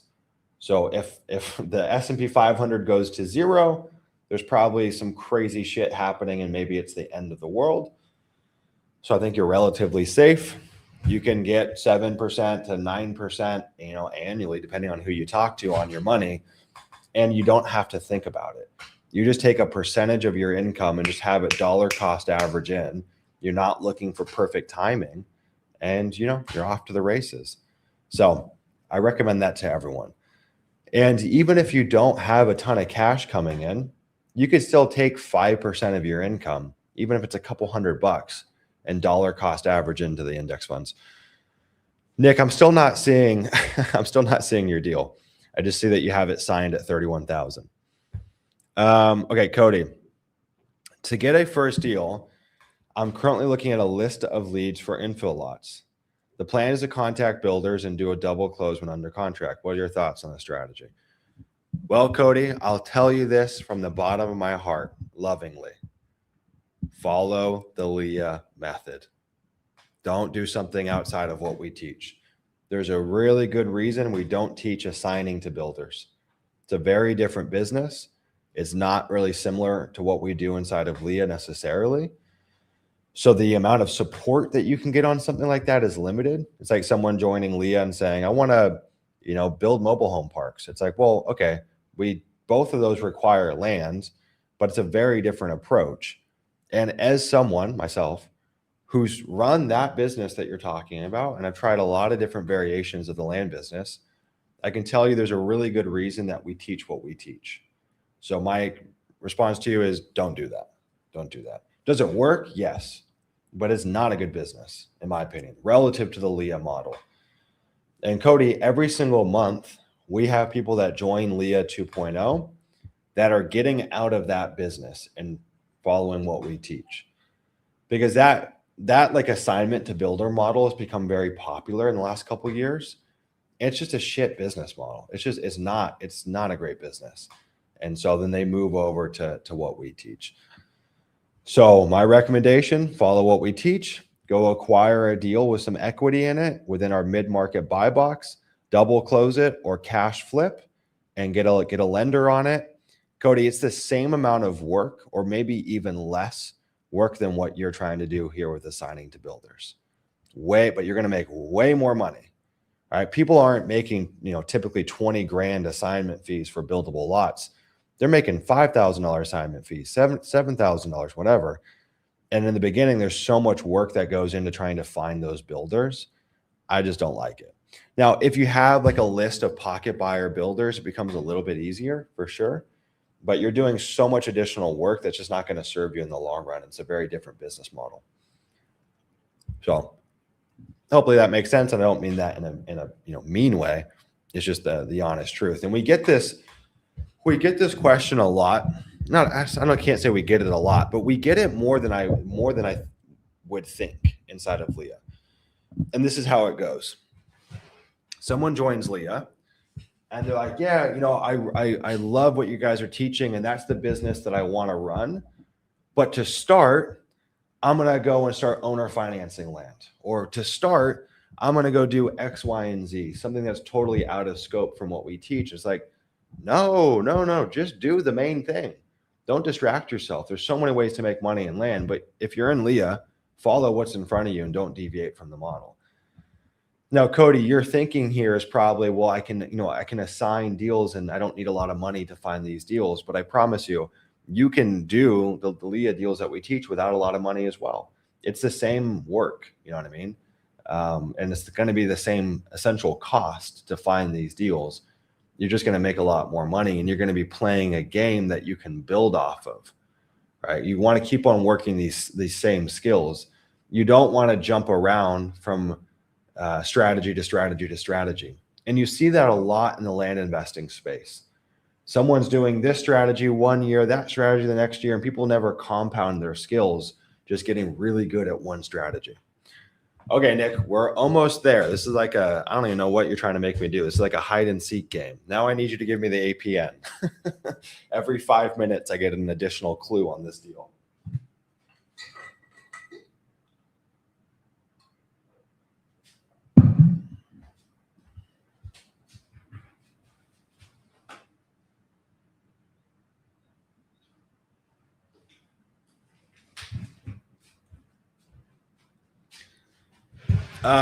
No, Nick, what you need to do, just put the coordinates. Sometimes the APN might get wacky. Just put the coordinates. That'll work. So you can put it in there, and I can pull it up through the coordinates. Or if you put the APN in there, you'll have to add some spaces to the APN, Nick, because it thinks it's like a phone number or something. So like phone numbers and emails and stuff, they don't let you add it in. So do it that way, and then we'll be good. Yeah.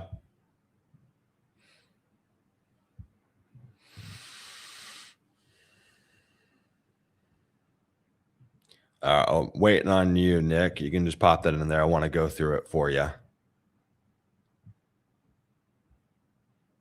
Cody says, okay, thanks. This came from a coaching call. Actually, my thoughts were initially what you are saying. To acquire the small deal, could be targeting a mail campaign for bigger profit. Yeah, dude. I mean, if you're starting on a budget, just you could just pick up the phone and cold call people, or you could send mail or all that stuff. But what you'll find is to go and get one of these, wholesale buildable lots. It's like the same amount of work as going and getting one of our deals. It's not a whole lot different. So you might as well just kind of put that in the place where you have more upside, and it's going to be kind of stacking on the same strategy. Questions, guys? You got questions for me? Put it in the chat. Nick, I'll wait for the coordinates if you want to pop that in there, and we can go through that together.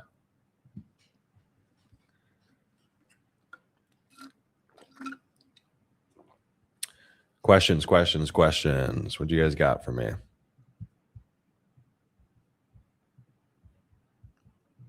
Bada bing, bada boom. Okay, Riley. How do I effectively test different marketing letter copy? Is same market, same mailer, split testing required, or can be as loose as I mail one letter for a month and a different one next month? Yeah, it's a great question. I think that it should be split for the same market. And ideally, it's actually split for the same size range. Okay.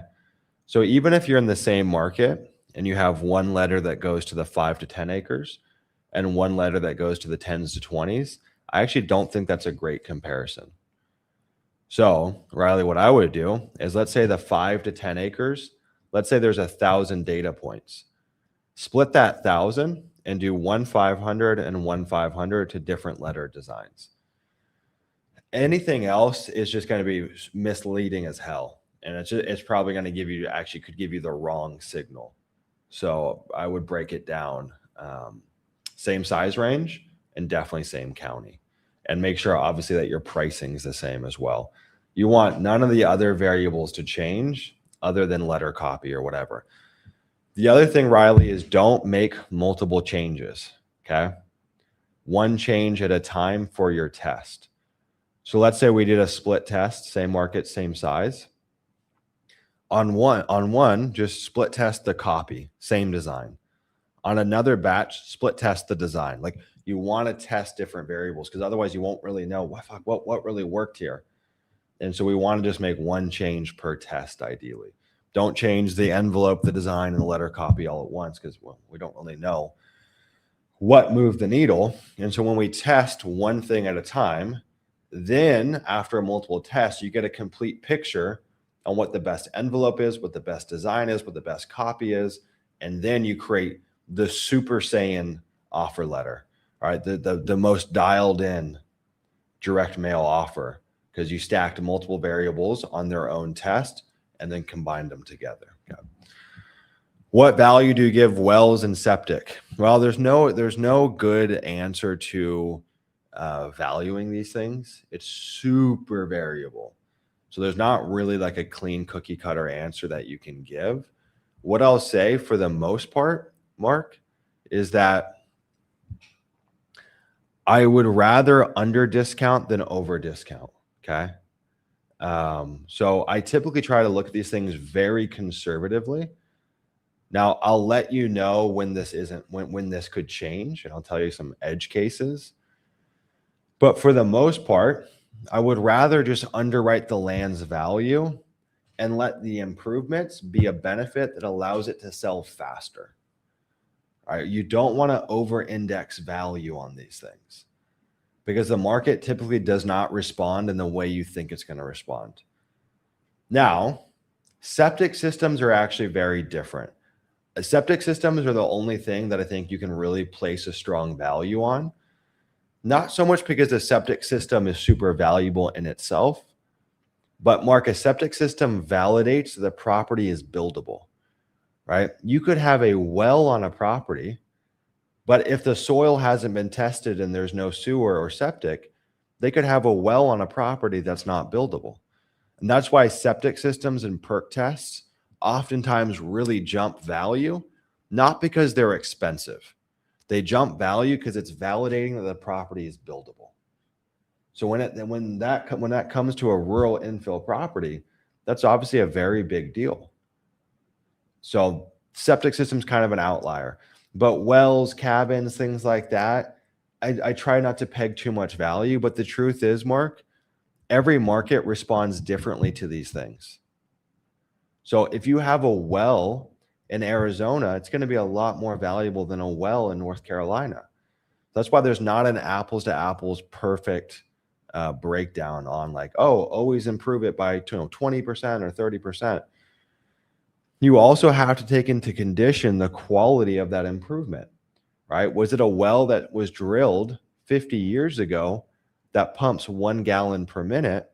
Or was it a well that was built 1 year ago that pumps 50 gallons per minute, right? So it's really, they're not created equal. But for the most part, the best recommendation for people is to under discount these improvements, or I guess over discount them. Don't start like jumping up value. Oh, it has improvements. And usually the seller will try to sell you on these things. Hey, Mark, I've got all these lovely improvements. Pay me more money. Don't fall for that. Now, if you can find comps that validate this, right? For example, if there's comps in proximity that have a well and septic in similar condition and they sold for a lot more, okay, bingo, we could be onto something. But without that, don't get buck wild trying to jump value up, okay? We're at 21 likes on the video. That means there's definitely people on this call that haven't given this video a like. The least you guys could do, if you guys enjoy these, is drop it a like. It means a lot. Kyle, when you guys are cold calling, how soon do you call the no answers again after the first pass through it?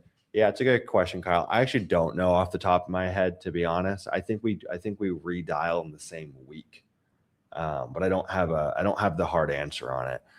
And that's one of the things I always joke about. There's parts of the business that I am so far removed from that I sometimes have the worst answers from it. You know what I mean? And there's other parts of the business that I have really good answers on. The nitty gritty like that, I would have to ask my team. It's been asked before, and I think when I spoke with them, we're redialing that list in the same week, I believe. But I'd have to double check with my team. Yeah, Mark. So we don't want to be above the median for raw land. Again, for underwriting individual deals, I'm not thinking about the median. Right? Thinking about the median is a strategy for building marketing offers. But when it comes to underwriting individual deals, it's proximity, features, recency. And I'm just looking for the 1, 2, or 3 of them that are most relevant. And even out of 3 relevant comps, there's always going to be one that's the most relevant. And so I don't really need to take the median of those. I'm just looking for what's relevant and then working off of that. Whoa, we got 2 Codys. What in tarnations? What the heck? That is crazy, man. Cody with a T. Both of you guys are the first people I've ever seen spelled Cody with a T. Very unique. All right, let's look at your property here, Nicholas. Yavapai. Nick, if you don't mind too, I think it's kind of interesting, and I remember it being pretty low. Nick, can you put what is your average number of mailers per deal? I think it was a pretty impressive number. Put it in the chat if you don't mind. I think it was like sub 2,000 letters per deal, which is pretty insane. So if you don't mind, I'd love to know. Put it in the chat. And one of the reasons that I think Nick has such a good conversion from his marketing is for 2 reasons. One, Nick has run other sales and marketing businesses before. He comes from a sales and marketing background, running other businesses that were really heavy on that. So I think when I look at Nick and his sister in this business, they've really done a good job running the play on acquisitions, being super diligent with it, and understanding the importance of always having marketing going out, right? If marketing stops, deals stop. So Nick, from what I've seen, you guys are very consistent. Mailers are going out every single week. And you guys have paid, special attention to running the acquisition process because you come from a business prior to this where if you stop marketing, you stop getting leads. And if you're not hardcore in your sales process, you're not closing deals. So I think that's given you a leg up. But the other reason I think you guys, so yeah, he said 1,500 letters per signed contract. That's freaking insane. If anyone out there is complaining, oh, I can't, it's the direct mail is hard. Oh, boo hoo hoo. There's people like Nick getting 1,500 letters per deal. 1,500 letters costs, let's call it $800 in marketing. It's pretty insane. It's an insane return. And I think part of the reason, Nick, that you've done so well with that is inside of Leah, we teach 4 market fracturing techniques for pricing offers. Countywide acreage ranges, zip codes, subdivisions, and polygons. You guys have just really taken one of those and gone very deep on it and built a lot of skill with one market fracturing technique. You guys are heavy on the subdivisions, right? And there's a real skill to getting really freaking good at one strategy. And you guys just do direct mail. You guys picked one market fracturing techniques. You guys figured out what kind of market selection works for you. And you guys have just gone aggressive on that. And again, I think that's a lesson that we learn via running other businesses, right? One of the things that entrepreneurship teaches you is that when you have something that's working, always the best answer is to just do more of that. People that are new to the world of building businesses, they say, this is working, so I should therefore go do this thing. But instead, you actually want to just double down on what's working. So you guys have done a great job there. Nick says, sign up for Leah ASAP, boys. Hey, don't forget the gals as well. Sign up for Leah ASAP gals and gentlemen, ladies and germs. All right. So this is in Yavapai County. I've done so many deals in Yavapai County. It's funny to see you guys still working here. Yavapai County isn't a great county, but the reason I know you guys work here is because it has the kind of inventory that you like to buy based off of your market fracturing technique, right? What you guys learned in Leah, you found one that worked for you. And so that informs your market selection practices. You're not just going after the hottest markets, you're going after the markets that can deliver the way that you want to break down those markets to get really easy, accurate pricing. All right, cool. So this is in a little subdivision here. It's going to be pretty easy to underwrite because there's, a lot of sold deals. You guys have got a bigger lot than most. So that's pretty nice. Bigger lot than most. You've got this one that's a little bit smaller that's active at 79. So this subdivision is called Hacienda Heights. You've got this one here that's sold right across the street. You've got this one. What the heck? You got this one actively listed. Boom, boom, boom. You've got this one that sold at $55K 4 years ago. Got this one actively listed. Got this one that's sold. Cool. Okay. I think you've got one of the nicer properties in the subdivision. What I'm going to do real quick though is let's go drop a pin and see what this looks like in person. It looks like someone's been, it looks like there's like a driveway or something leading to it. So I want to see what that situation is and just make sure there's not anything funky going on with our lot. So here's your property here. There's a weird driveway on it. The neighboring lots aren't super nice. You got some mobile homes and whatnot. So I want to figure out what's going on here. That would be a concern. Someone's using your property as a driveway. That's an immediate concern. All right, let's turn this off. So the other thing, Nick, too, is your guy right here owns this property too. I try to buy both, obviously. But this guy, Chris Martin, is using both of these lots to access his lot. Now, either he was given an easement, which in that case, he has the legal right to do this, but that is seriously going to degrade the value of your property, or he doesn't have an easement and he's illegally doing this. Either way, this is going to cause problems. So you got to be privy to that. I mean, he's even got stuff sitting on your property. That's not good. That's no bueno. Let's go over here to the road real quick.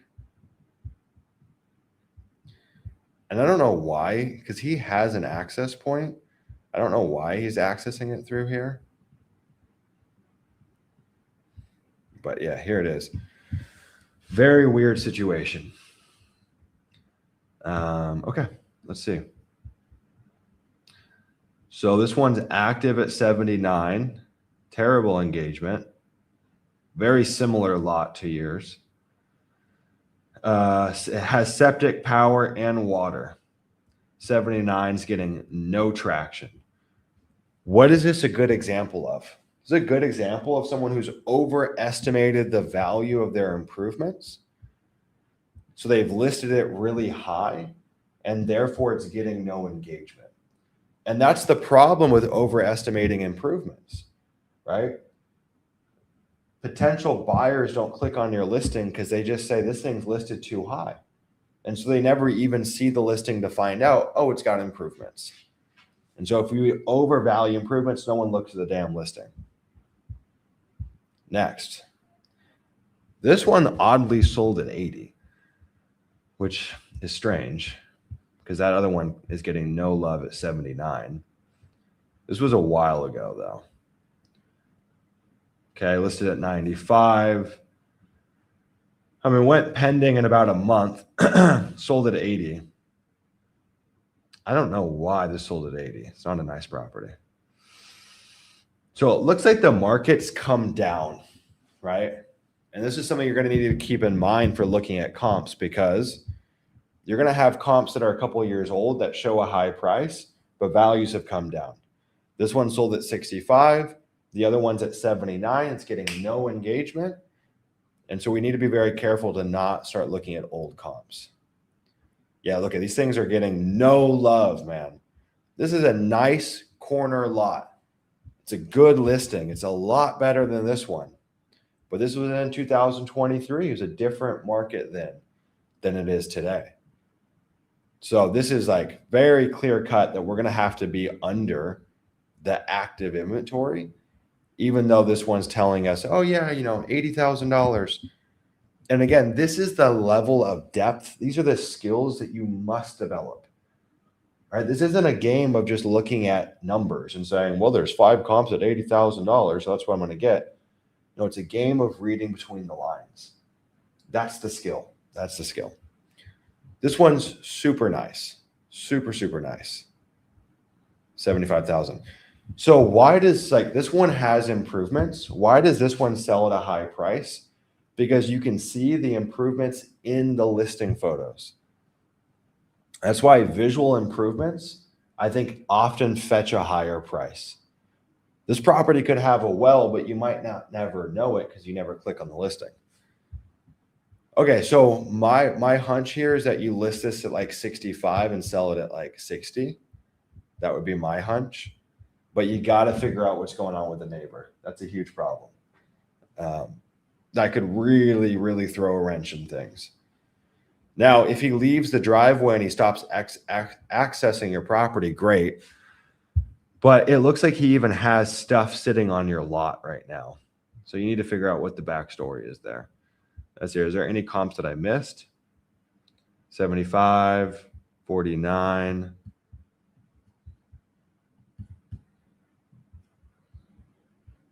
$50. We got to remember that yours is, what is yours? Half an acre.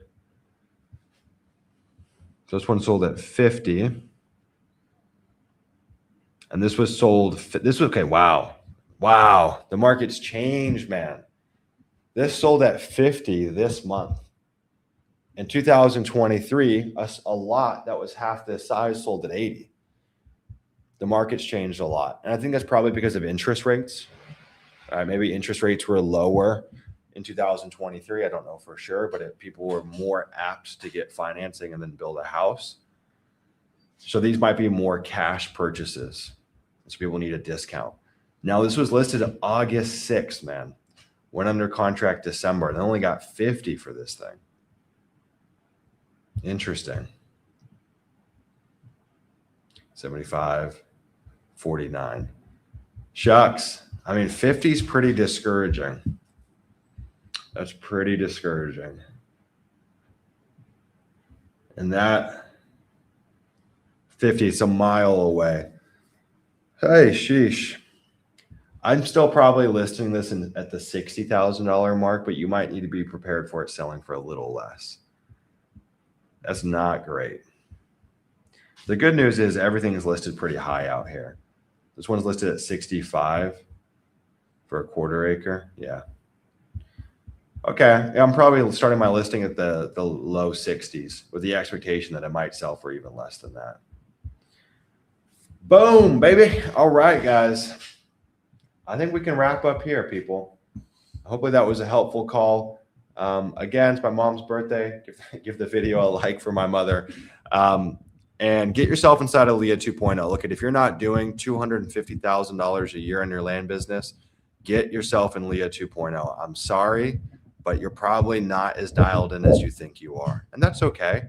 $337 a month can change that. And if you don't like it, try it for 7 days risk-free. No sweat off your back. No questions asked. So anyways, guys, good call. Thank you, everyone, for being here. I appreciate it. Hope you have an amazing weekend.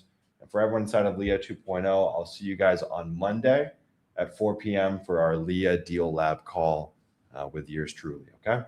Take care of yourself, everyone. Cheers.